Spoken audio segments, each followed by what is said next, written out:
आज की इस पत्रिका गोष्ठी में मैं आप तमाम लोगों का शुक्रिया अदा करता हूँ। और उसी तरह 2023 का ये जो इलेक्शन है, ये हर समाज के लिए बहुत अहम है, क्योंकि जहाँ पर जात के बीच में झगड़ा चल रहा है, अभिवृद्धि के बारे में कोई नहीं सोच रहा है, तो ऐसे वक्त में हमारे हिंदू मुस्लिम भाई जो नौजवान हैं, उनके लिए काफ़ी ये एक इलेक्शन बहुत मायने रखता है। क्योंकि एक तरफ बीजेपी का कैंडिडेट है जो एक समाज को बुरी तरह से गालियां दे रहा है, और दूसरी तरफ और एक कैंडिडेट है जो हमारे भाई हैं। वो कैंडिडेट से हमारा कोई शिकवा गिला नहीं है, लेकिन वो जिस पार्टी से ठहरे हैं वो पार्टी पिछले 70 सालों में मुसलमानों का शोषण करती हुई आई है। वो पार्टी हर तरीके से मुसलमानों को कुचलती हुई आई है। लोग शायद भूल गए हैं, फिर लोगों को याद दिलाना पड़ रहा है। ये 4% का रिजर्वेशन 1994 में जब देवेगौड़ा मुख्यमंत्री थे उन्होंने दिया, और ये जो हुबली के ईदगाह मैदान का जो मसला था वो देवेगौड़ा जब मुख्यमंत्री थे सीएम इब्राहिम साहब ने हल किया। और जब प्रधानमंत्री बने देवेगौड़ा साहब, बाबरी मस्जिद का भी वो मसला हल करने जा रहे थे कि उनका पैर खींचकर प्रधानमंत्री से उतारने वाले ये कांग्रेस वाले, देवेगौड़ा साहब को प्रधानमंत्री से उतारने वाले ये कांग्रेस वाले हैं। तो एक तरफ आपको कैंडिडेट में चुनना पड़ेगा। ये आखिरी वक्त में मेरा टिकट अनाउंस हुआ है। क्यों अनाउंस हुआ है? कि हालात अच्छे नहीं है, इंटेलिजेंसी रिपोर्ट कोई ऐसे ही टिकट नहीं देता। इंटेलिजेंसी रिपोर्ट पूरा मेरे बारे में सर्वे करने के बाद मुझे कुमारस्वामी साहब ने बुलाकर टिकट दिया है। इसलिए मैं बीजापुर के खासकर मुसलमानों को ये समझाना चाहता हूँ कि आप कुछ लोग मेरे ऊपर इल्ज़ाम लगा रहे हैं कि बसनगौड़ा साहब ने इनको पैसे देकर इलेक्शन में ठहरा किया है।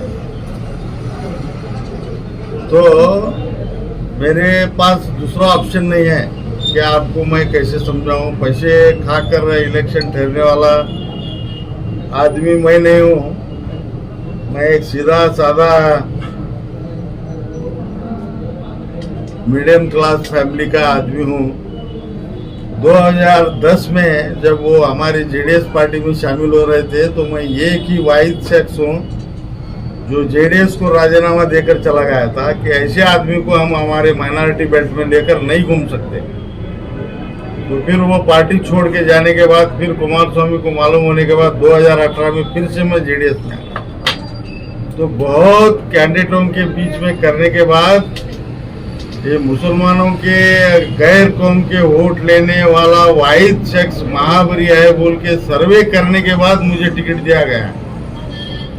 इसलिए मैं आपसे अदबन गुजारिश करता हूँ कि आप मेरे बारे में जो भी गलत वीडियोस, गलत ऑडियोज, जो भी मेरे ऊपर इल्ज़ाम लगा रहे हैं वो सरासर झूठ है। मैं खुदा की कसम खा कर कहता हूँ आप लोगों से कि मुझे कोई नहीं खरीद सकता अल्लाह के सिवा। मेरे बारे में आने वाले दिनों में गलत सलत पहले पैम्फलेट छापेंगे, कुछ भी करेंगे, तो मैं आपके सामने आकर उसके बारे में जवाब देने की कोशिश करूंगा। मैं ऑलरेडी इस आने वाले इलेक्शन में कुमारस्वामी मुख्यमंत्री बनेंगे। अगर आप मुझे ताकत देंगे, अगर आप मुझे चुन के लाएंगे तो 100% मुख्य हमारे कुमार स्वामी साहब मुझे मंत्री बनाएंगे। इस शहर की तकदीर खुलने वाली है।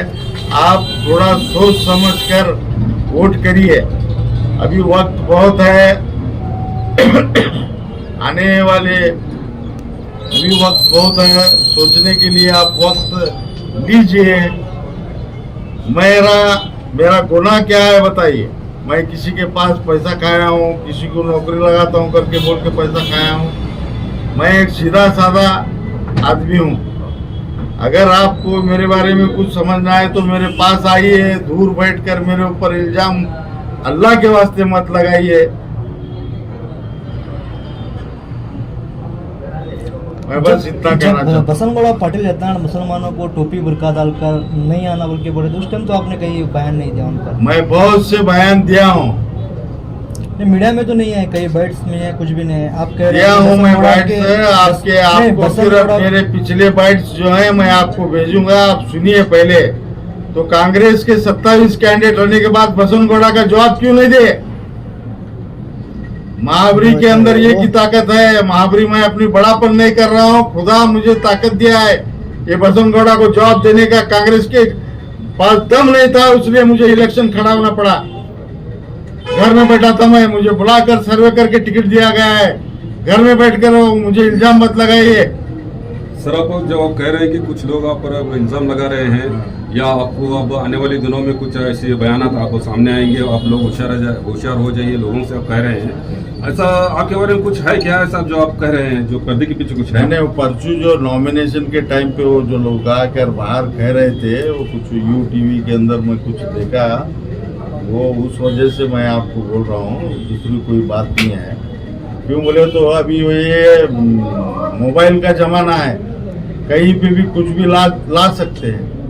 मैं आप समझा रहा हूँ कि अभी बदनाम करने के वास्ते कुछ भी करने वाले। लेकिन मैं मेरे जो वोटर्स हैं, जो मुसलमान वोटर्स हैं, जो हिंदू वोटर्स हैं, वो मेरे बारे में कॉन्फिडेंस है। वो बाहर सुन के बाहर ही बैठ गए, तो फिर उनको समझाने वाला मैं आपके जरिए से ही समझा सकता हूँ ना। मीडिया ही मेन स्ट्रीम है अभी। बीजापुर में 4 उम्मीदवार खड़े हुए हैं माइनॉरिटीज के, तो इसमें आपकी जीत की उम्मीद कितनी आपको नजर आ रही है? 100% मैं इलेक्शन 100 का 100 जीतूंगा। और कुमार स्वामी ने वादा किया है कि मैं जिताने के लिए मेरी पूरी ताकत लगाऊंगा और तेरे को मंत्री बनाऊंगा। अब ये दूसरी पार्टियां अलग अलग मुद्दों को लेकर अब जनता के सामने इलेक्शन वोट मांगने के लिए जा रहे हैं, आप किन मुद्दों पर जाएंगे सर वोट मांगने के लिए? हमारे पार्टी का मैनिफेस्टो है ना। अभी कुमार स्वामी साहब जो 90 दिन पंचरत्न यात्रा में घूमे हैं, जो महिलाओं के लिए, जो रैतों के लिए, जो युवाओं के लिए जो घोषणा किए हैं पंचरत्न यात्रा के अंदर, वो उतना ही काफी है। अगर कोई सेकुलर पार्टी है इस देश में तो जनता दल के सिवा कोई सेकुलर पार्टी नहीं है। ये दो एक ही सिक्के के दो पहलू हैं, बीजेपी और कांग्रेस दोनों भाई भाई हैं। ये अभी हम सेकुलर बन के राज करेंगे, तुम कम्युनल बन के राज करो। अभी आप बीजापुर में किस मुद्दे पर चुनाव लड़ेंगे? बीजापुर में तो पहले हिंदू मुस्लिम भाईचारा कायम करना है और डेवलपमेंट की तो बात रहती है। एक ऐतिहासिक नगर है, इसको जिस तरीके से बनना चाहिए था वो बनानी है। जितना वक्त मुझे मिलेगा मैं पूरी करने की कोशिश करूंगा। मैं ये 40%, 30%, 10% ये करप्शन वाला नहीं हूँ। जो भी है 100 का 100 काम होना चाहिए। नगर शासक आप जो मैं डिक्लेरेशन में प्रॉपर्टी किया हूँ, अगर मैं चुन के आया तो 5 साल के बाद में भी वो उतना ही रहेगा। नगर शासक कह रहे हैं कि मैं काफी अभिवृद्धि किया हूँ बीजापुर में, घर में बैठकर चुनाव जीतूंगा। इस पर जितना अभिवृद्धि होना चाहिए था उतना हुआ नहीं है। और उससे खास करके माइनॉरिटी बेल्ट को तो वो पूरी तरह से छोड़ दिए हैं। माइनॉरिटी बेल्ट में तो कुछ भी अभिवृद्धि हुआ नहीं है। आप लोग भी जानते हैं, आप लोग भी देखते हैं रोजमर्रा की जिंदगी में।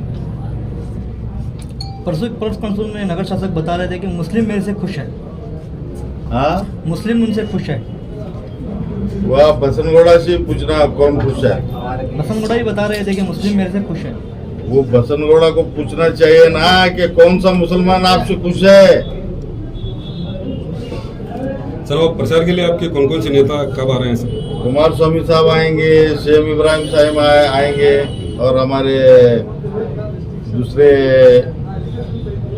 जो भी आएंगे वो आपको मैं OTP भेजूंगा। आप कितने हज़ार वोटों से आप जीते हैं? कितने हजार लीड से? लीड से 5 से 10 हजार लीड से मैं 100 का 100 इलेक्शन जीतूंगा। जो आपके पार्टी के कार्यकर्ता हैं थोड़े आपके अगेंस्ट हैं, जो निकाला गया है, उन सबको हम अपने कॉन्फिडेंस पे लेने की कोशिश करेंगे, उनको भी इलेक्शन के प्रचार में बुलाएंगे, सबको साथ में लेकर काम करेंगे। आप पार्टी छोड़ के गए कार्यकर्ता जो दूसरी पार्टी में शामिल हुए, दूसरी पार्टी में शामिल हुए, उनको भी बुलाएंगे मोहब्बत से।